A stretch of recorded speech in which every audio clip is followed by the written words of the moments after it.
kalau ada masih lahannya mungkin nanti jangan kayak gini lagi, buat segini-gini aja. Satu bedeng ini, enggak dua itu enggak. Pakai ini sih masih pakai ini. Tapi kalau bisa nanti jangan yang pipanya kecil, ini kan kecil. Kalau saya di Bali pakai yang 1/4. Ya. Ya, mungkin sementara itu nanti saya sambil cerita-cerita dulu. Kalau bisa saya harus tahu dulu apa mereknya. Ya. Yang perlu kita ambil langkah mulai dengan pulang ini. Nah, pertama Pak, ya itu sulur Pak ya, biar semua kayak gini posisinya ya. Ya Pak ya. Ya kayak begini posisinya, dan beberapa juga harus ada yang menjalar ke sini. Karena Bapak bisa buktikan nanti saya lihat di YouTube saya memang harus ada sulur gantung sama sulur sulur gawang Pak. Itu harus begitu posisinya dia. Ya yang kalau yang sudah seperti ini udah bagus posisinya, tapi jangan sampai ketumpuk Pak. Nah, kayak gini ya. Nah, pengaturan sulur yang penting karena di sini tidak mau berbuah ya Pak. Sampai kapan ditunggu di sini tidak mau dia berbuah. Nggak perlu potongnya berarti dari sekarang. Enggak, kalau mengurangi, kalau mau Bapak mau nanam baru potong. Kalau enggak diatur-atur aja, kasihan nanti. Untuk potensi pembungaan lebih banyak ya ditata aja kan masih bisa. Ya. Ini harus jarang gini Pak. Ya. Ini yang saya tadi dari malu masuk ini ke pendek. 4 meter ya? Ya, ya. Minimal sekali di Bali itu 3 meter. Pak. Ini kan saran yang lebih baik Diangkat dulu sedikit dan sirkulasi udara ini dibuka. Ya. Karena memang kita agak susah nanti ini buahnya lebat karena ganda. Yang di sini Pak, yang sama sana itu enggak maksimal dia dapat sinar matahari Pak. Kalau kita satu baris buat, kalau pas di misalnya matahari pas ini kan semua dapat Pak ya. Sana juga. Kalau ini kan ketutup, kalau agak matahari kan tidak senantiasa dia vertikal begitu ya. Ada agak ke sana sedikit, kadang-kadang ke sana kan. Oke, gitu dulu. Ini dirapatkan. Ya, dirapatkan dulu untuk sementara. Ya, Pak. Karena untuk stressingnya kan sudah tidak saatnya sekarang. Sudah kelewatan kita. Ini udah mau menjelang panen. Ya. Ini dibiarkan aja Pak. Untuk sementara ini, kalaupun tidak kena sinar matahari langsung bisa, tapi bagusnya disambung aja Pak. Iya, ini habis ini dinaikkan terus Ya. disambung. Ya, disambung. Ya.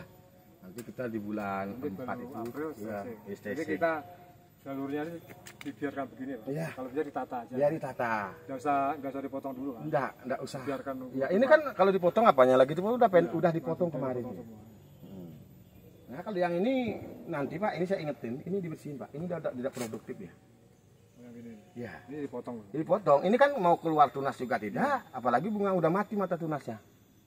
Nih, ya. Ini Yang ini pemotongannya nanti potong ya. Enggak ya, kalau ini bisa sekarang dipotong. Kan enggak berfungsi ini Pak. Kita ngabis-ngabisan nutrisi saja. Ya. Tapi karena sekarang iklim itu sudah mulai berubah buah Pak. Itu kita tidak senantiasa panel itu akan misalnya kayak dulu tuh musim ini semua drak kita Pak. Nanti saya yakin lagi beberapa bulan ada muncul bunga lagi di sini. Tapi enggak begitu masif gitu. Memang gitu ya? Iya, karena iklim kita ya cuacanya ya. Nggak sesuai. Tapi kalau nanti ini kita buat stressing, nanti kalau mau nanam balu mungkin kita ulang pakai UV di atasnya dengan 4 meter ya di atas. Kita bisa atur Pak, walaupun hujan kita tidak kehujanan. Hanya kita kalah linyirannya. Itu baru kita bisa atur stressingnya. Karena ini berpatokan pada alam, itulah kendalanya ya. Cuaca. Ya, kalau ini kan enggak terlalu banyak kalau pakai UV kita. Di bawahnya paranet. Paranet itu gunanya untuk mengantisipasi sinar matahari, UV untuk mengantisipasi air itu hujan. tertutup Pak. Iya, air hujan. Ya katanya ada model tertutup. Iya, iya. Itu tapi di bawahnya harus UV, Pak. Karena ketika musim kemarau, wah ini bisa 34 sampai 40 derajat kalau di bawah UV. Kalau ini enggak perlu dikasih ya. Ya untuk sementara enggak, saya lihat nanti saya CMDPL dulu Pak ya pakai api. Ntar dulu ya. Udah Pak. Sudah cukup nih. Ya, nanti lagi. Pasti yang kelihatan yang gini Pak ya, sulurnya kelihatan gini ya. Nanti ini perlu pengurangan sulur Pak. Ya. Nah, itu pengurangan sulur. Yang kedua, ini dulu di SOP awal sebenarnya tanaman ini tidak ganda Pak. Tajarnya satu sebenarnya ini. Nah, jalan lagi sebelahnya ini kan ganda ya Pak ya, tajarnya ganda ya. Yang sana sama sini. Sehingga yang di dalam ini saya pasti pastikan tidak akan mau berbunga Pak. Ini karena di satu sirkulasi udara dia kurang, intensitas cahaya juga dia tidak maksimal. Ini terlalu banyak nih. Iya terlalu banyak. Memang dulu tanamannya katanya 4. Itu Pak. Maka di SOP saya nanam itu satu tajar ini hanya 2 Pak. Ini 4. Ya tapi tidak masalah kan. Yang penting tanaman ini masih sehat seperti sekarang ini. Terus gunakan organik ya Pak ya. Karena kalau tidak gunakan organik Pak, nanti ini bermasalah Pak. Tanaman kita mungkin cepat nanti kalau ada yang ngasih saran misalnya pakai kimia perangsang bunga, kalau bisa Pak jangan. Karena umur tanaman kita akan pendek ya. Itu yang pertama. Yang pertama ini kurang tinggi. Nggak perlu ditinggikan tapi. Ini perlu ditinggikan. Ya. Nanti kurang berapa meter? Kalau kebiasaan saya sih di Bali itu dari 4 meter Pak. Dari sini ke ya, dari sini 4 meter. Ya dari lantai ya 4 meter ya. Itu Pak. Nah, itu lebat Pak. Di YouTube saya Bapak bisa lihat nanti tak kirim linknya ya. Itu. Nah ini teman-teman, kalau jenis varietas ini udah bagus. Pak. Ini pania 1 udah bagus ini jenisnya. Mas ini timbulnya kan di stressing dipotong. Nah, itu memang Pak, kalau untuk pemotongan pucuk itu wajib Pak. Makanya nanti kita di bulan April itu Pak ya, yang akan datang. Ini kan untuk yang tahun ini yang jadi buahnya. Memang ini harus pucuknya harus dipotong karena Bu Paneli kalau tidak dipotong pucuknya tidak mau bunga dia. Itu pasti udah dikasih tahu sama petani di sini pun bisa. Ya. Nah ini kalau bisa nanti sulur-sulur ini biar agak keluar, agak kelihatan begini Pak. Ini Pak lagi setahun Pak potensi ini udah akan berbunga Pak.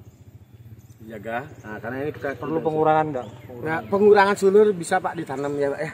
Jadi soalnya terlalu banyak, terlalu banyak. Itu Pak, dan itu susah kita aturnya Pak. Ya, memang awalnya saya udah. Iya, nanti itulah Pak, karena ini dah sulurnya terlalu tebal dulu kelebihan tanamnya dari hari ini. Ini kan yang keluar saja, yang keluar apa namanya bunga ya Pak ya. Sudah maksimal. Ini kalau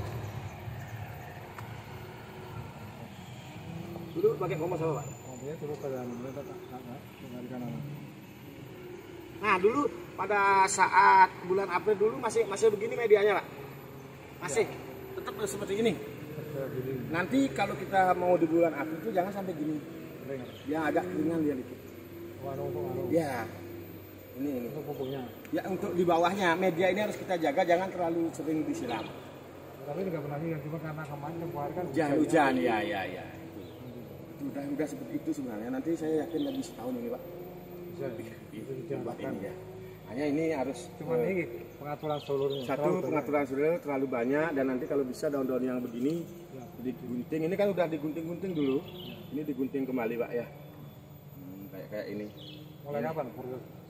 Nanti kalau ini udah agak untuk pembersihan ini bisa dilakukan kapan saja. Nah terus nanti untuk kita memasuki di bulan Januari, Maret, April itu baru kita potong pucuk juga beberapa ya. Ya nanti kita ada angkat dulu. Nanti saya datang ke sini nanti bulan itu ini agak kita angkat gitu Pak. Nah nanti ketika sudah keluar bunga kita kembalikan, kita siram tanaman. Ya sehat kembali. Itu stressingnya dulu udah dilakukan belum kan? Belum. Kemarin cuma dipotong doang kan. Ya itu nanti kita angkat begitu. Nah kan udah keluar bunga nih. Kita kembalikan lagi. Kita kasih lagi ya, tapi organik Pak. Itu sebenarnya budaya panen ini nggak susah, tapi itulah ketika kita melihat YouTube kadang-kadang ininya kan tidak diterangkan oleh kita lihat. Ini kan rendah sekali Pak. Walaupun sebenarnya ini. Perlu saya sampaikan teman-teman yang pola greenhouse seperti ini mohon diperhatikan nanam. Jarak tanam mempengaruhi proses daripada perubahan tanaman dari masa pertumbuhan ke masa pembungaan. Sehingga kita akan bisa kesulitan ketika jarak tanam kita terlalu padat para sahabat. Hari ini tentu kebun ini sangat bagus sekali para sahabat. Tanamannya subur, perawatannya juga bagus sebenarnya. Hanya di sini perlu kita review untuk bagaimana memperlakukan tanaman, mengurangi daripada sulurnya. Yang kedua kita lebih kasih pemupukan ke perangsang pembungaan dan pembuahan. Karena proses daripada tanaman paneli ini setiap fase lebih daripada 2 tahun semestinya tanaman ini sudah mulai akan banyak berbunga para sahabat. Nah tentu kita juga terus harus mempelajari perubahan iklim dan lain sebagainya. Kalau teman-teman ada dana, saya sarankan pakai plastik UV, di bawahnya pakai paranet juga. karena kita bisa agak stabilkan dari keadaan perubahan iklim. Nah, sekarang kita tahu bersama para sahabat, ketika kita nanam paneli di konvensional, tidak seperti di zaman dulu para sahabat.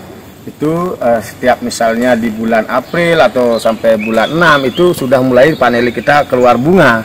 Tapi sekarang di bulan-bulan sekarang masih ada bunga, bulan depan juga masih ada bunga. Karena curah hujan yang tidak menentu dan lain sebagainya. Nah, itu patut kita akali sedikit para sahabat. Tapi kalau alam memang kita terus harus belajar dari alam dan petani lainnya. Nah, cukup begitu dulu laporan saya, Wayan Rina Deswi dari Banyuwangi, Jawa Timur. Saya datang dari Bali, tentu ke sini saya bukan sebagai seorang guru, tapi bagaimana juga saya belajar di tempat ini. Tentu kita berdoa bersama ya Pak Mul ya. Kita berdoa bersama bahwa ke depan atas mudah-mudahan kedatangan saya ini bisa memberikan manfaat dan kita belajar bersama. Saya bukan seorang guru Pak, didatangkan oleh Bapak ke sini. Artinya dari beberapa pengalaman saya mendampingi beberapa petani, tentu banyak petani yang sudah sukses dan juga senior dari saya jumpai Pak. Itu patut saya bagikan. Teman-teman, ini juga diperhatikan teman-teman. Kalau teman-teman buat pasang paranet greenhouse panili seperti ini, minimal itu 3 meter teman-teman, jangan sampai 2,5 meter, atau kalau idealnya kalau saya di Bali itu 4 meter, karena sirkulasi udara pada tanaman itu penting. Para sahabat dimanapun Anda berada, tanaman hampir sama membutuhkan kebutuhan seperti kita manusia. Dia seimbang untuk bagaimana mendapatkan sinar matahari hanya 50%. Udara juga begitu, harus seimbang dia dapat. Kalau kita ini agak pendek buat paranetnya, itu agak selain ketika musim hujan akan terlalu lembab dan juga terlalu pengat kalau musim kemarau ya Pak, betul nggak Pak? Ya. Nah itu, maka ini juga harus kita seimbangan. Kalau kita sudah bisa mengasih keseimbangan tanaman, syukur-syukurlah nanti apa yang kita harapkan bisa akan menjadi lebih baik. Tentu di sini kita sendiri terus belajar. Karena selagi kita hidup ini tidak henti-hentinya kita belajar dari yang lebih tahu, berbagilah kepada yang belum tahu para sahabat, dan kita terus belajar gaungkan hal-hal positif agar kita juga terkombinasi dari pola pikir positif, hasil yang positif ya Pak Mul ya. Ya. Nah di sini saya disambut baik sama Pak Mul, dari kakak dari Pak Dandrem, Pak Khairul Anam ya Pak ya. Nah, beliau kita mencontoh juga apa yang beliau lakukan. Beliau walaupun sudah penjabat dan lain sebagainya, tapi bagaimana beliau melakukan hal ini. Nah, saya dengar dari cerita beliau, ini adalah amanat dari ibunya beliau. Sangat luar biasa sekali. Karena kalau kita setinggi apapun jabatan kita, gelar kita ada pensiunnya. Tapi kalau mau menjadi petani sampai mati pun kita tidak pernah pensiun kalau kita fokus pada bidang apa yang kita tekuni. Salah satunya dengan panel ini, saya Wayan Rina Deswi, ketemu Pak Mul dan juga ada Pak Mujib. Itu adalah merupakan hal luar biasa dengan paneli kita banyak paneli. Ya Pak ya. Oke, next.